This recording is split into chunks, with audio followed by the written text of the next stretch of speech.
Bismillahirrahmanirrahim. Assalamualaikum warahmatullahi wabarakatuh. Innal hamdalillah nahmaduhu wa nasta'inuhu wa nastaghfiruh wa na'udzu billahi min syururi anfusina wa min sayyiati a'malina. May yahdihillahu fala mudilla lahu wa may yudlil falan tajida lahu waliyyan mursyida. Asyhadu an la ilaha illallah wahdahu la syarikalah wa asyhadu anna Muhammadan abduhu wa rasuluh. Allahumma salli wa sallim ala nabiyyika Muhammad wa ala alihi wa sahbihi wa man da'a bi da'watihi wa sara ala nahjihi ila yaumiddin. Amma ba'du, fa yaqulu subhanahu wa ta'ala fi muhammi tanzili ya ayyuhalladzina amanu taqullaha wa qulu qawlan sadida yuslih lakum a'malakum wa yaghfir lakum dhunubakum wa may yuti'illaha wa rasulahu faqad faza fawzan 'azim. Para jamaah sekalian, bapak-bapak, ibu rahimakumullah, alhamdulillah kembali kita wajib untuk mensyukuri nikmat Allah Ta'ala yang telah Allah karuniakan kepada kita dengan nikmat yang tidak terhingga, termasuk yang sekarang kita nikmati bersama, yaitu kemudahan, kesempatan untuk kita bisa bertemu dalam kajian pada maghrib di malam hari ini. Mudah-mudahan Allah pernah meridhoi dan mudah-mudahan pernah untuk mencatat upaya kita ini sudah bagian dari ibadah kita yang mudah-mudahan nantinya bisa menambah beratnya timbangan kebaikan insyaallah. Allahumma amin.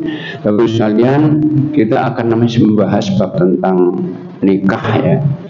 Bahwa nikah itu harus dengan niat untuk selamanya. Seorang yang nikah dengan niat sementara itu sama dengan zina. Nah, namun dalam perjalanan pernikahan itu tidak semuanya ternyata langgeng, nggak sampai akhir. Bisa terjadi satu permasalahan keluarga yang bisa menyebabkan mereka terjadi furqah, yaitu perpisahan yang bisa merusak akad nikah mereka yang jalin bersama. Telah kita bahas dulu bahwa terjadinya furqah, rusaknya akad nikah itu bisa terjadi dua hal. Pertama dengan cara fasakh, itu bisa secara otomatis, misalnya kesalahan dalam akad nikahnya seorang yang mungkin sesusuan, atau karena paksaan, ya dipaksa oleh pengadilan. Jadi misalnya seorang yang dolim oleh istrinya, sebenarnya nggak mau menceraikan, maka dalam kondisi kedoliman itu yang bisa merugikan istrinya, maka ada yang bisa maksa untuk memisahkannya, fasakh. Nah, yang kedua dengan talak. Nah, talak itu adalah hak mutlak seorang suami. Artinya yang bisa mentalak itu suami saja. Istri tidak bisa mentalak suaminya. 1000 kali dia mentalak suaminya nggak terjadi. Namun bisa terjadi istri mentalak kalau suaminya memberikan haknya. Misalnya begini, suami istri berselisih terus. Akhirnya udah kita pisah saja lah. Suaminya memberikan terserah kamu. Berarti suami mengizinkan, memberikan hak nikah. Berarti istri ya kalau gitu cerai. Jadi cerai yang jatuh istri karena diberi wewenang oleh suaminya, diserahkan haknya kepada istrinya. Itu cerai ya. Asalnya mutlak hak suami. Nah, dalam Islam cerai atau talak itu adalah merupakan langkah terakhir sekali sebagai solusi ketika upaya perdamaian dengan optimal nggak bisa memberikan hasil. Maka sekali lagi tidak boleh orang itu cerai jadikan keputusan pada saat terjadi perselisihan awal. Kalau Allah menyebutnya ada 4 langkah. Kalau jelas-jelas istri itu maksiat, itu langkah pertama harus menasihati dengan cara yang baik. Kalau nasihat yang baik tidak manfaat bagi perbaikan istrinya, maka boleh pisang ranjang. Kata Allah dalam Al-Quran surah An-Nisa 34, fa'idhuhunna wahjuruna fil madaji, pisah ranjang. Kalau itu pun nggak manfaat bagi perbaikan istrinya, baru boleh buat dikasih sanksi dengan fisik yang tidak menyakitkan. Itu pun manfaat. Allah mengatakan hadirkan 2 juru runding untuk mendamaikan, hadirkan pihak ketiga untuk mendamaikan. Itu kalau enggak juga berhasil baru cerai. Jadi cerai solusi terakhir sekali. Ketika upaya perbaikan itu tidak bisa dilaksanakan. Nah, cerai itu dalam Islam baru akan syar'i boleh, nggak dosa kalau 3 syarat terpenuhi. Pertama, harus ada alasannya. Cerai tanpa alasan suami dosa besar sekali. Alasan syar'i itu ya namanya nusus, kemaksiatan yang membuat rumah tangga nggak baik. Baik kemaksiatan itu karena kemaksiatan kepada Allah atau kemaksiatan dengan istri itu mungkin tidak taat kepada suaminya, kemaksiatan atau terjadi kemaksiatan dari suami. Itu. Jadi harus itu pertama. Yang kedua, cerai itu nggak boleh dalam keadaan istri itu haid. Dosa besar. Kenapa?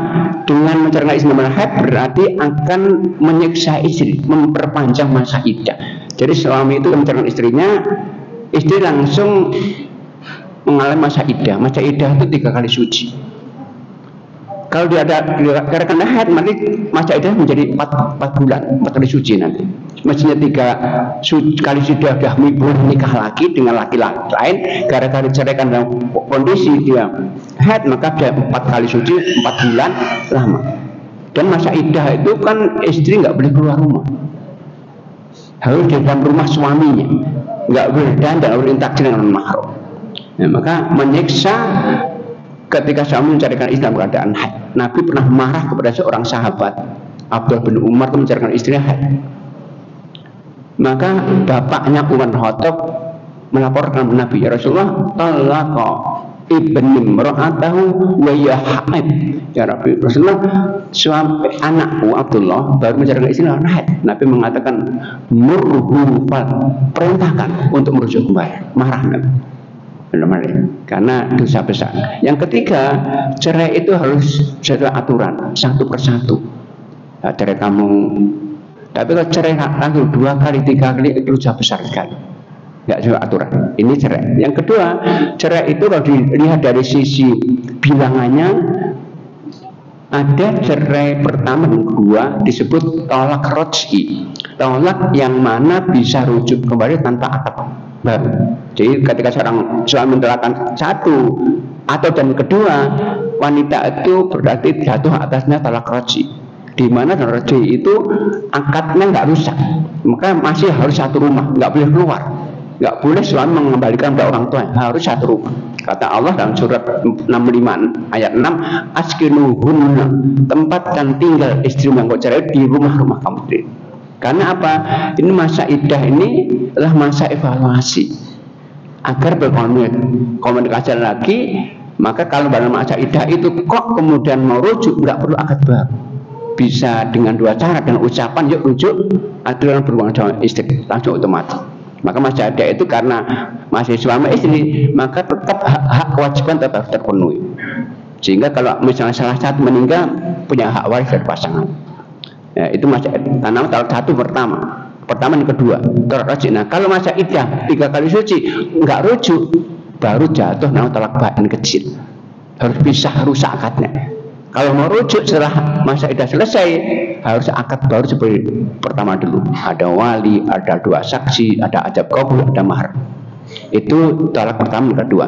Tapi kalau talak ketiga itu sudah talak bain besar, di mana langsung merusak akadnya, dan mantan suami itu baru boleh menikahi mantan istrinya.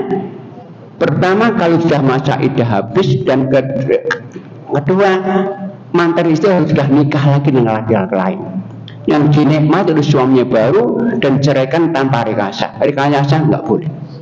Nah, sering karena banyak orang nikah tanpa mengetahui ilmu nikah, pernikahan itu, banyak orang itu ketika carikan 3 kali masih cinta karena emosi terik, akhirnya setelah 3 masih cinta, mereka hanya tolong ya nikahi istriku tapi ceraikan. Itu dua-duanya dosa besar. Talak 3 rebain besar. Itu talak dilihat dari sisi bilangannya, bisa talak roj'i, talak bain. Kemudian dilihat dari sisi lafadznya.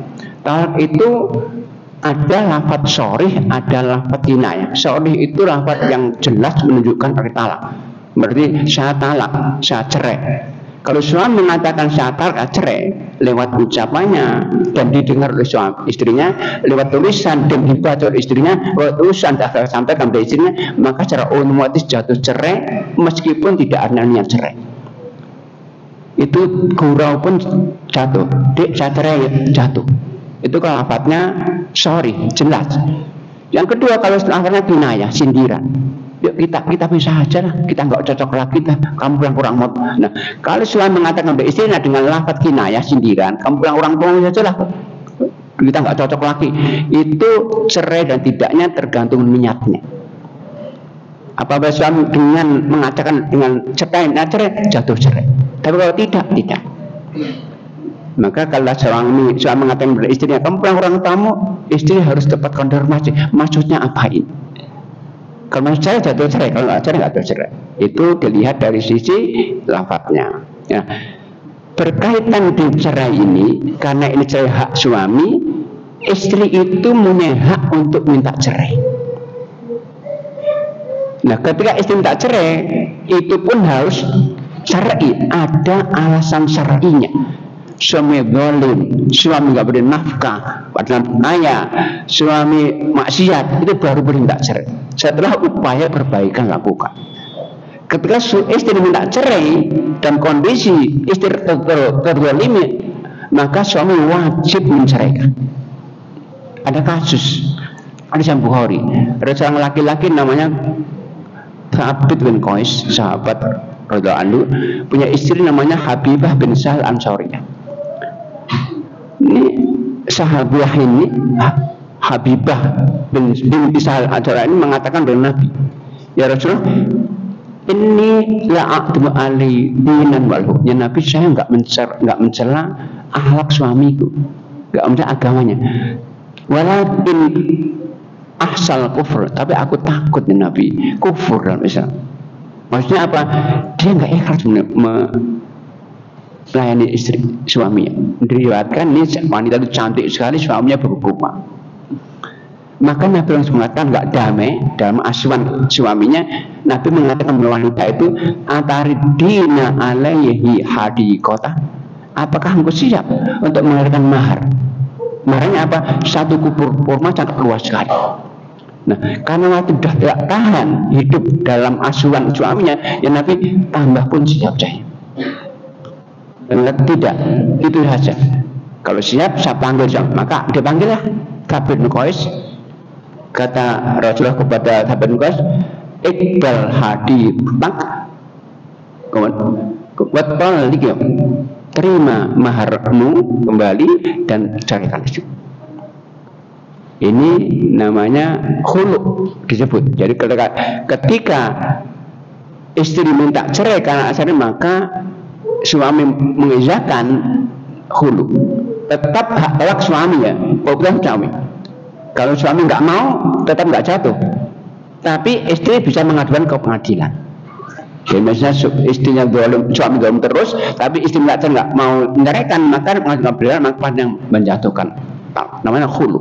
Nah, khulu itu adalah perpisahan suami istri dengan otomatis rusak akad nikah, tapi dengan tebusan. Jadi ketika istri minta cerai suaminya, maka dia harus siap untuk memberikan mahar. Kalau mahar sudah habis, senilai mahar itu. Tapi kalau suami menolak nggak masalah, tapi dia kewajiban mahar. Namanya maka namanya tolak dengan ganti, dengan pergantian ganti, yaitu dengan tebusan. Itu. Nah, yang jadi masalah kemudian, apakah khulu ini termasuk tolak sehingga dihitung bilangannya? Karena bilangan tolak itu nggak terhapus dengan rujuk ya.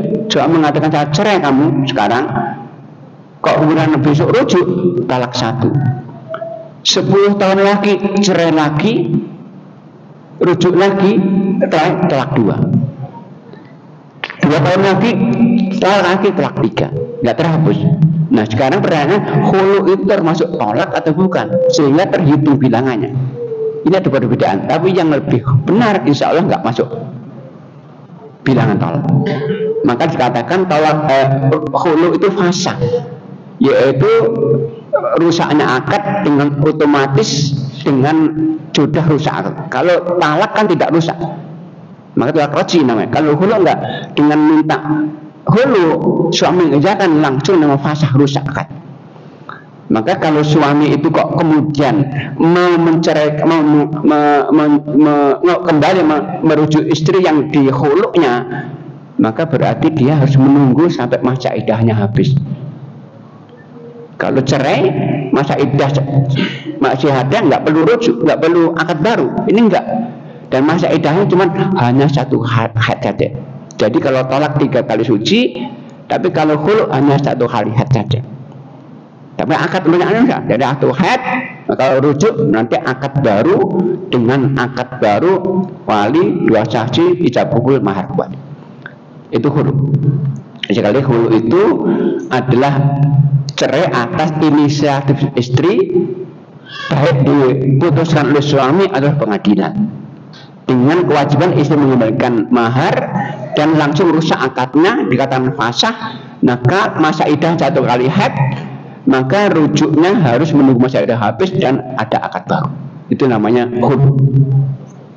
Nah, berikutnya kaitan juga dengan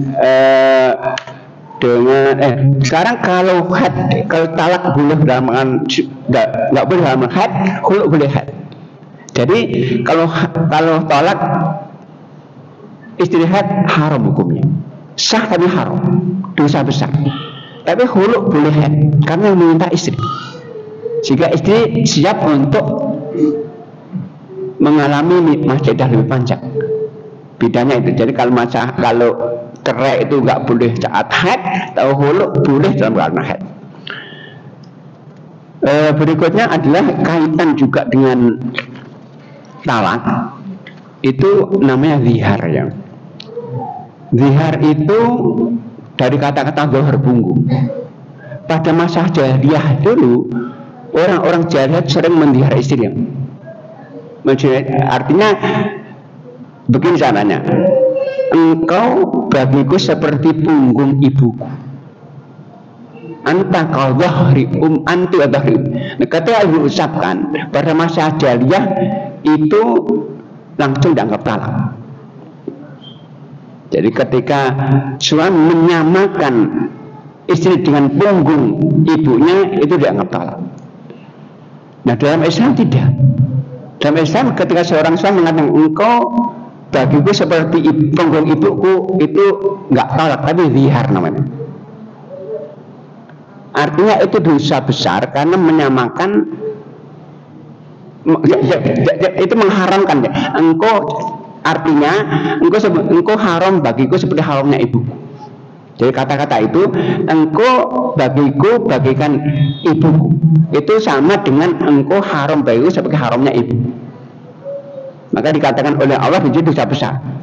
Ketika dikatakan Allah dalam surah Al-Mujadilah, saya bacakan ayat, alladzina yudhahiruna minkum min nisaihim ma hunna ummatihim in ummatum illa allahi waladnahum wa innahum yakuna munkara minal wajur. Jadi Allah katakan orang-orang suami yang melihar istrinya, menyamakan istri dengan punggung ibunya, artinya mengharamkan untuk berhubungan dengan istri sama mengharamkan hubungan ibunya, maka itu kata Allah itu bukan ibunya mereka. Tapi ibu mereka adalah yang melahirkan. Ketika mengucap itu berarti sudah melakukan kemungkaran dan sebuah kebohongan yang besar. Dikatakan kebohongan besar. Nah, maka dalam Islam ketika seorang itu suami mengatakan engkau seperti punggung ibuku, bagaikan punggung ibuku, engkau haram bagi haramnya ibuku, maka dalam Islam suami itu sudah haram untuk menggauli istrinya. Bahkan mendekati nggak boleh, seperti orang bukan mahram lagi, berjumpa pun nggak boleh, karena mengharamkan, dosa besar. Kenapa? Dia nikah halal membuat yang haram menjadi haram. Nah, kalau dia mau menggauli istrinya, dia wajib untuk membayar kafarah. Kafarah itu berat. Kafarahnya itu pertama memberikan budak. Nggak ada diganti dengan puasa 2 bulan berturut-turut. Karena dosa besar. Karena mengharamkan yang telah Allah halalkan. Bersama istri kan boleh berhubungan, tapi mengharamkan karena menyamakan haramnya dengan haramnya ibunya. Maka kalau dia menggauli istrinya harus membayar kafarah. Kafarahnya itu puasa 2 bulan berturut-turut. Kalau nggak mampu baru boleh memberikan makan kepada 60 orang miskin. Nah kalau kemudian bayar baru kembali menjadi suami istri yang sah lagi dan boleh berhubungan. Itu kafarahnya berat. Itu zihar namanya. Nah, dan itu para ulama mengatakan sama dengan ketika menyamakan dengan mahramnya, ya, dengan kamu bagiku bagaikan adik kandungku, bagai adik sepupu, sama, hukumnya sama. Nah, cuman di sini para ulama mengatakan sebagaimana juga talak, dia ada yang sharih, ada yang kinayah. Sharih itu artinya menyamakan dengan punggung tadi. Engkau bagiku bagikan punggung ibuku, itu sharih namanya. Otomatis langsung jatuh dia. Tapi kalau dia menyamakan, engkau seperti ibuku ya. Nah itu kata para ulama itu karena kinayah. Kinayah itu kalau just niatnya hanya untuk menguji saja nggak jatuh.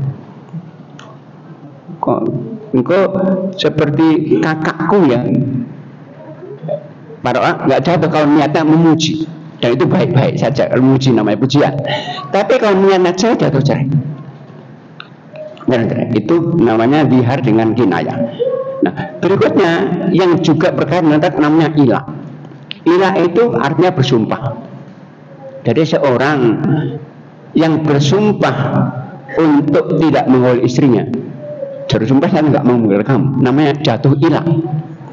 Itu pada masa jahiliyah itu, para jahiliyah dulu ketika mau menyiksa istrinya, maka mereka benci pada istri langsung diilah beberapa tahun, 1 tahun nggak digauli. Berarti menyengsarakan istri. Dalam Islam dirubah hukumnya. Kalau seorang mengilah istrinya, demi Allah aku haram untuk menggali kamu, maka jatuh hilang. Kalau dalam Islam ditetapkan sampai 4 bulan saja. Nah sehingga kalau hanya mengatakan bersumpah saya nggak menggauli kamu selama 3 bulan, nggak jatuh hilang. Tapi kalau mutlak nggak diberikan waktunya, jatuh. Demi Allah saya haram untuk menggauli kamu suaminya, maka jatuh hilang. Nah ini berarti 4 bulan. Artinya kalau pada sebelum masa 4 bulan menggauli istrinya boleh, tapi harus membayar kafarah sumpah karena sumpah. Jadi sekali lagi seorang suami ketika mengilah suaminya, istrinya, berarti haram dia menggauli istrinya. Kalau ingin menggaulinya sebelum masa 4 bulan, dia boleh dan wajib membayar kafarah sumpah. Kafarah sumpah itu Allah sebutkan dalam surat 5 ayat 89, yaitu memberikan makan kepada 10 orang miskin, atau memberikan pakaian kepada seorang miskin. Kalau nggak mampu boleh puasa 3 hari, baru boleh kalau istrinya. Tapi kalau sampai 4 bulan kok nggak dibayar kafarah, maka suami diberi pilihan, mau membatalkan ilahmu atau menceraikan. Istri menuntut, istri belum menuntut, batalkan ilahmu dengan bayar kafarah atau ceraikan saya. Kok suami nggak mau, maka pengadilan langsung memiliki pilihan 2. Kalau engkau nggak membatalkan ilahmu dengan bayar kafarah, engkau wajib untuk mentalaknya, dipaksa oleh pengadilan. Karena dengan nggak dipaksa akan menyengsarakan istri, dia tergantung oleh suami. Itu namanya ilah. Nah berikutnya hukumnya apa? Hukumnya haram ilah itu. Jadi zihar haram karena mengharamkan yang Allah halalkan. Ilah haram karena menyengsarakan istri itu, nggak memberikan hak istri. Itu ilah. Berikutnya yang berkaitan dengan ini adalah namanya li'an. Li'an itu artinya saling melaknat. Jadi begini, li'an dia terjadi karena dua sebab. Pertama, suami menuduh istrinya berzina tanpa ada saksi. Ada saksi nggak sampai 4, maka berarti suami itu bisa besar karena nggak ada saksi. Nah, ketika kemudian dia nggak bisa saksi, dalam Islam mestinya dia itu adalah dicambuk sampai 80 kali. Jadi suami kok menuduh istrinya berzina nggak punya saksi, maka dicambuk sampai 80 kali.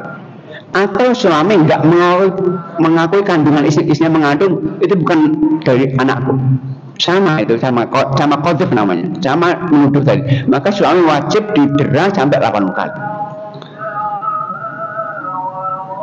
Itu kalau istrinya mengingkari. Tapi kalau istrinya nggak mengingkari, nggak terjadi. Ya benar saya berzina, jangan bukan anak kamu. Tapi kalau istrinya mengingkari, wajib didera. Nah, kalau suami itu kemudian tidak mau didera, dia wajib bersumpah sampai 5 kali. Kalau bersumpah 5 kali, maka berarti nanti istrinya yang kena hukum. Bukan istrinya, karena seorang istri berzina berarti maka istri itu dirajam. Kalau istri nggak mau dirajam, suami juga nggak mau didera, maka saling melaknat. Jadi suami menuduh istrinya berzina atau mengandung kandungannya, istri menolak, nggak benar itu. Maka itu dihadapkan pengadilan untuk dilakukan namanya mula'anah, saling melaknat.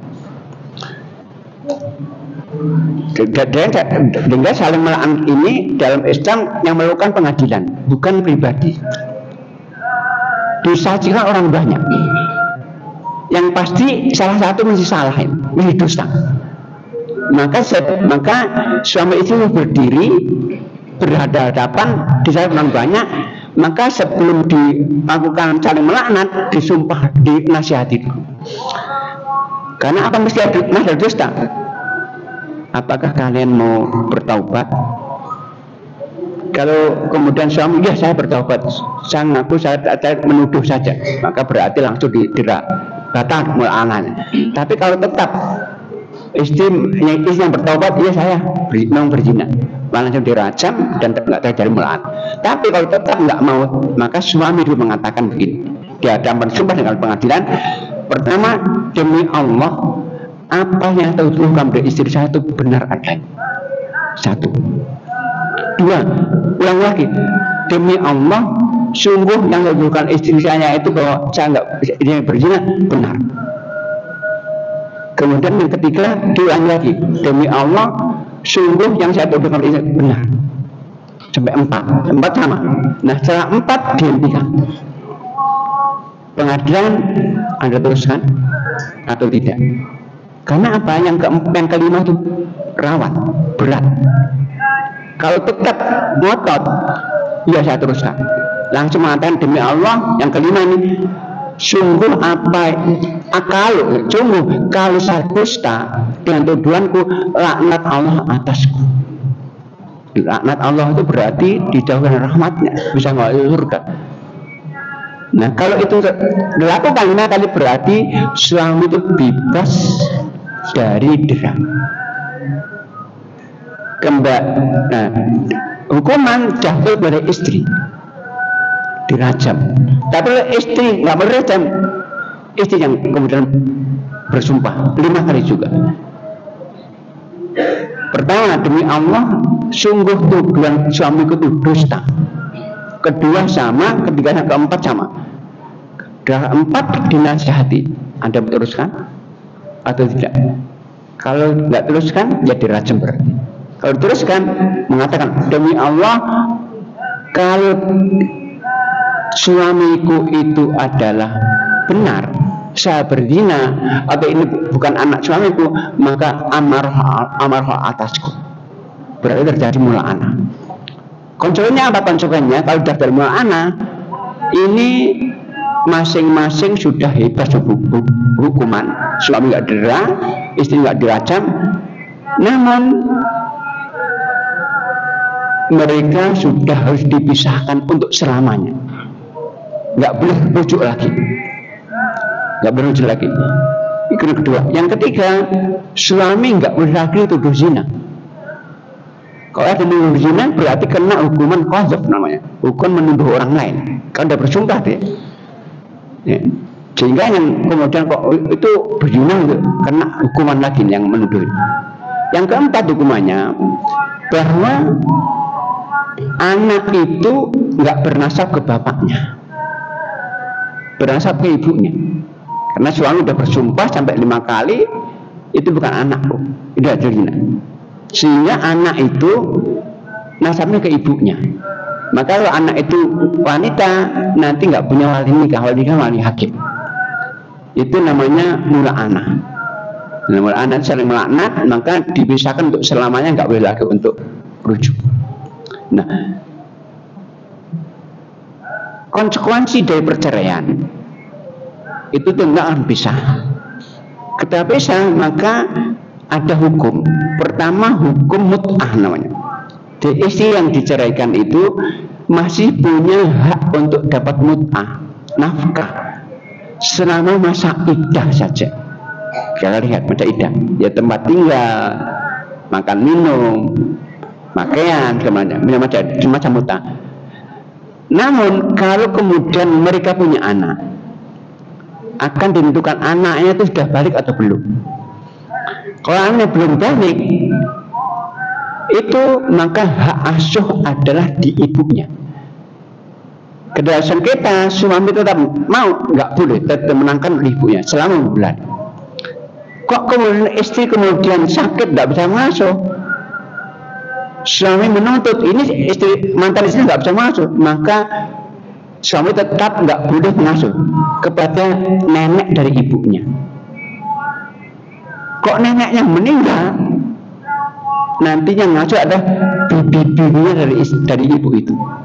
Cuma kalau udah nggak ada lagi baru ke bapaknya. Jadi anak itu ketika belum balik, hak asuhnya di ibu dan keluarga di ibunya semuanya sampai habis baru kepada bapak. Nah, selama masa asuh itu maka berarti istri punya hak nafkah iddah, hak nafkah asuh, dan tanggung jawab nafkah anak kepada bapaknya. Sehingga yang terjadi nanti ketika anak itu masih diasuh oleh mantan istrinya, suami ini mempunyai kewajiban 3 nafkah. Nafkah masa iddah, masa asuh, seperti pembantu mengasuh kita bayar, asuh, dan nafkah pada anak-anaknya. Tetapi kemudian kalau sudah balik, maka hak asuh, hak pilih. Ditanya anak itu, Anda ingin ikut bapak atau ibu? Hak pilih. Kalau tetap ikut ibunya, maka suami nggak boleh. Tetapi karena ini masih anak bersama, maka nggak boleh istri itu menjauhkan anak dari bapaknya. Bapaknya sewaktu untuk bertemu tetap harus dibolehkan. Dan tetap pendidikan harus musyawarah bersama. Nggak boleh atas, nggak musyawarah bersama. Karena ini bersama, meskipun sudah, karena nasab itu nggak putus dengan namanya perceraian. Tetap anak bapak ibu itu, maka kelanjutan pendidikan anak itu tetap ada musyawarah berdua. Tapi tanggung jawab ekonomi tetap pada bapak. Nah itu kurang lebih kaitan dengan konsekuensi dari sebuah perceraian, yaitu ada mut'ah dan ada hadonah. Mungkin sementara itu kalau ada yang ingin menambahkan silakan. Kalau bertanya silakan. Monggo, ada ibu yang tanya? Enggak, monggo ibu. Silakan.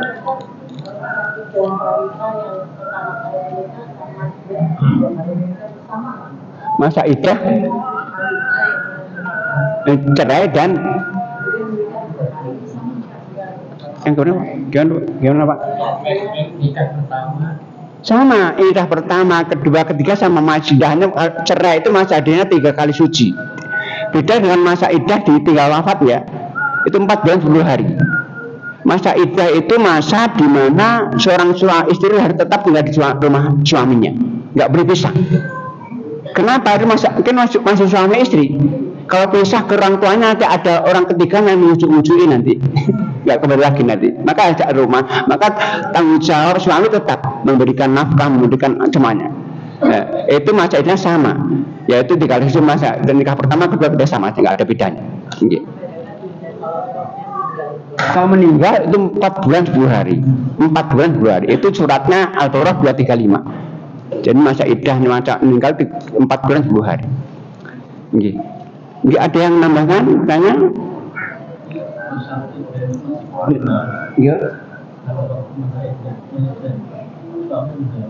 Ya, dari masa iddah itu kan satu rumah, suami istri itu berurusan akadnya. Maka dengan berhubungan suami istri otomatis itu namanya rujuk. Dari rujuk masa iddah itu bisa ucapan saya rujuk, kamu ya udah rujuk, atau kita berhubungan langsung rujuk otomatis. Itu masa iddah, Pak. Jadi masa itu suami istri, Bapak itu. Maka rujuknya dengan 2 cara, dengan mengatakan rujuk atau dengan berhubungan otomatis rujuk. Tapi kalau masa iddah selesai harus akad baru. Tidak ada yang menambahkan?